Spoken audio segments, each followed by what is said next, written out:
Hi everyone, we decided to do our final presentation on Harry Potter, analyzing a couple of characters and their management styles.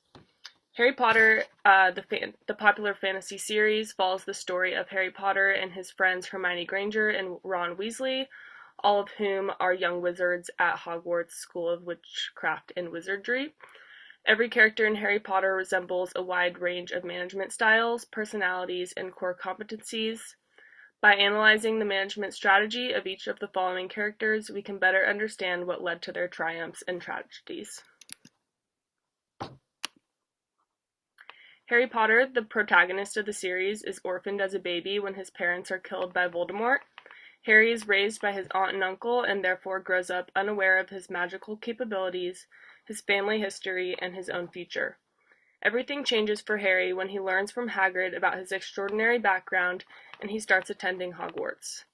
At first, Harry knew little about his capabilities in this new world of his, but little did he know that he would become an impressive leader in the world of wizardry, guiding his peers through his astounding humility, brave nature, and impressive skill set. Harry has a player's personality, shown through his desire to take risks, ability to perform under pressure, and make quick decisions. For example, Harry puts himself and his friends at great risk when stopping the Sorcerer's Stone from falling into the wrong hands, going through unimaginable obstacles including a three-headed dog, a killer plant and an army of winged keys, and a savage. Harry and his friends were ultimately successful in their quest, displaying his bold and resilient nature, and most importantly, his commitment to standing up for what he believes in. Through this adventure and many others, Harry can be described as a catalyst leader, as demonstrated by his ability to build and empower a diverse team and provide visionary leadership. Harry successfully demonstrated the 4 types of agile leadership that characterize catalyst leaders, such as situational agility, through when he inherently expresses visions of a future prophecy that basically shows him his bird's eye view of how the characters' lives will go. Stakeholder agility, when Harry enlists the help of Hagrid and Professor McGonagall. Creative agility, when Harry constantly must dodge the wrath of Voldemort with innovative and ever-changing solutions. And self-leadership agility, when Harry uses the Mirror of Ezorid to recognize his deepest desires and what drives his behavior. Furthermore, Harry Potter demonstrates delegated decision-making as he trusts Ron and Hermione with their relative strengths, shows extreme commitment towards his friend group, and pools the experiences of others to make quick decisions. Also, Harry focuses on cooperative teamwork style, which can be directly seen through the Gryffindor Quidditch team atmosphere. The strong focus on winning altogether versus individual success manifests itself in their uplifting team discussions and overall sense of togetherness. Lastly, Harry's success can be attributed to his unique set of core competencies. For example, as a member of the Gryffindor house, Harry values bravery, courageousness, selflessness, and having a daring spirit. These traits distinguish Harry against competition like Draco Malfoy, who prioritized traits such as cunningness and power over a more humble, hardworking leadership style. Hey guys, I'll be talking about Professor Severus Snape. And Professor Snape initially comes across as a very dark and evil character just based on his demeanor and the way he talks and interacts with different people throughout the story. But he turned out to be, one of the unsung heroes in the story and ended up dying in order to kill Voldemort, who was the antagonist in the story. And one thing about Professor Snape is that he can be described as a type A thinker in personality. He's very competitive, aggressive, and rude throughout the story. And this can be traced back to his childhood when his true love never married him and fell for someone else. And this was actually Harry's mother, Lily Potter. His dad, James Potter, often, used to bully him at the park, cast spells on them, and he was very depressed as a child and very sad. So that can contribute deeply to his character growing up and him being a type A thinker and him being harsh on different students. And as for his managerial type, he is a pusher. This can be seen, with the way he conducts his courses and treats other students, which is very harshly. He often gives 3-page essay assignments in one night, and is very rude on students and if they misbehave. So he is definitely a pusher. And With all this said, he's also an emotional thinker and leads with his feelings. This can be seen with his own personal reason to go after Voldemort, which was because he killed Lily Potter, who was his true love. He was really, really sad about that, and in the movies, it can be seen him crying and holding her dead body after she passed away. And not only does this make him an emotional thinker, and it makes him an autonomous thinker, which contributed to success. He wanted revenge on behalf of Lily Potter, and he was able to get that by killing her and killing Lord Voldemort and avenging her death. So that's the character analysis on Professor Snape. Headmaster Dumbledore's inspired leadership style of the School of Hogwarts encourages students to always do their best and tap into their unique talents and potential. As a managerial type, Dumbledore is a processor. He is reserved, highly logical, and analytical. He makes his decisions slowly and tactfully to ensure the outcome. Dumbledore is incredibly wise, and he believes in facts and figures. However, he is also a warm, friendly, and helpful leader to Harry and his students. As a decision maker, Dumbledore is a consultative decision maker. While he includes people in his decision making, like Harry and Snape, he also ultimately makes the final decision alone. For example, Dumbledore's own death was strategically planned and decided on beforehand, but Harry wasn't aware of this and was excluded in the decision-making process. Generally, Dumbledore is a top-down decision maker, but highly values the input from Harry and consults with Snape throughout the course of the movies. Dumbledore's unique set of core competencies are what make him such an inspiring leader to not only Harry and the students of Hogwarts, but to the entire wizarding world. Dumbledore places great value in honesty, even when it may not be what someone wants to hear. For example, when speaking to Harry about Voldemort and Harry's destiny to defeat him, Dumbledore doesn't sugarcoat the facts, and he treats Harry like an adult, even though most of the time he is more of a child. By doing this, they build a strong bond and can trust each other. He also highly values the notion of good things taking time and patience. In the defeat of Voldemort, Dumbledore is wise to not make any hasty moves that could disrupt his long-awaited plan.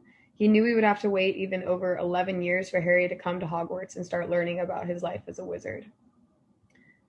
Lastly, Dumbledore values giving his students room to grow and developing the next generation of future leaders like himself, as opposed to dominating as a leader by providing explicit instructions to his followers. Dumbledore only provides tools and guidance. This can be demonstrated in his quote when speaking to Harry when he says, "Help will always be given at Hogwarts to those who ask for it." Lastly, Dumbledore is a catalyst leadership style. And through agile leadership, he displays this like many other leaders in the movie. He displays situational agile leadership. When the Death Eaters come for Harry, he is quickly able to think on his feet and apparate to another portkey to save them from harm. He displays creative agile leadership through planning his own death ahead of time, knowing that it will result in the defeat of Voldemort in the end.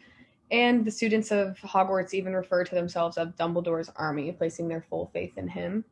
He displays stakeholder agility leadership by relying on Harry to feed him the water when they're fighting the Horcrux.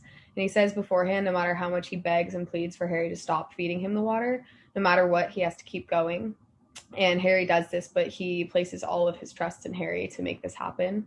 And lastly, he displays self-leadership agility by always acting honorably, doing the honorable thing, and through his leadership as the role of headmaster of Hogwarts. Okay, finally we're going to analyze the character Lord Voldemort. So Voldemort is the most dangerous wizard of all time and Harry Potter's personal enemy, and he can be characterized as a pusher for his focus on results, his disregard for others, and his explosive emotions. So first, Voldemort is extremely results-oriented, as his only focus is to become immortal and all-powerful. Additionally, as a pusher, Voldemort is more concerned with achieving this goal than with the feelings of others. So, for example, he attempts to murder Harry Potter as a baby for his own protection, and while he fails, he murders Harry's parents in the process, and he doesn't care. And then finally, Voldemort exemplifies the emotions of a pusher as he is explosive and ruthless. In one instance, Voldemort becomes frustrated when the Elder Wand, which is a very powerful wand, is not working properly for him. So in response, he explodes with anger and he murders the man who made the wand. Voldemort is also a type A, as he is a long-term planner and he hyper-focuses on his goal of power and immortality. Voldemort creates a long-term plan in which he would hide his pieces of his soul in different locations so he could never be fully destroyed. While this plan is elaborate and time-consuming, it's worth it to Voldemort as he is driven by his goals. Additionally, he exemplifies the qualities of a type A by hyper-focusing on his goals. So, for example, he becomes fixated on killing Harry Potter to ensure his powers, and he spends years trying to beat him. Finally, when it comes to decision-making, Voldemort is an autonomous decision-maker. He always makes decisions on his own, and he never consults with others first. So, for example, during the Battle of Hogwarts, Voldemort believes Snape is the owner of the Elder Wand, and he desires to steal it from him. Rather than consulting with others first, Voldemort decides on his own to murder Snape. Little did he know Snape did not even possess the wand. So rather than making decisions with the help of others, Voldemort trusts his instincts and makes autonomous choices. Voldemort leads a team of dark wizards called the Death Eaters. He possesses a few core competencies that aid him in his quest to become one of the most powerful wizards and lead such a successful team. In terms of Voldemort's unique strengths, or what he is superior at, he is always willing to push the limits and is able to pull off spells that would kill any normal wizard. Voldemort has many talents and skills, or what he does well and what makes him unique, such as the ability to fly and the ability to speak to snakes. He understands what makes him unique and uses it to his advantage, which enhances his competitive advantage. The fact is acknowledged by Mr. Ollivander in the original Harry Potter film when he tells Harry Potter, "He who must not be named did great things. Terrible, yes, but great." As a group, the Death Eaters are able to hold their own against the rest of the world thanks to their competitive advantage gained from Voldemort's core competencies. As a team, the Death Eaters can be identified as a competitive team as opposed to a cooperative team.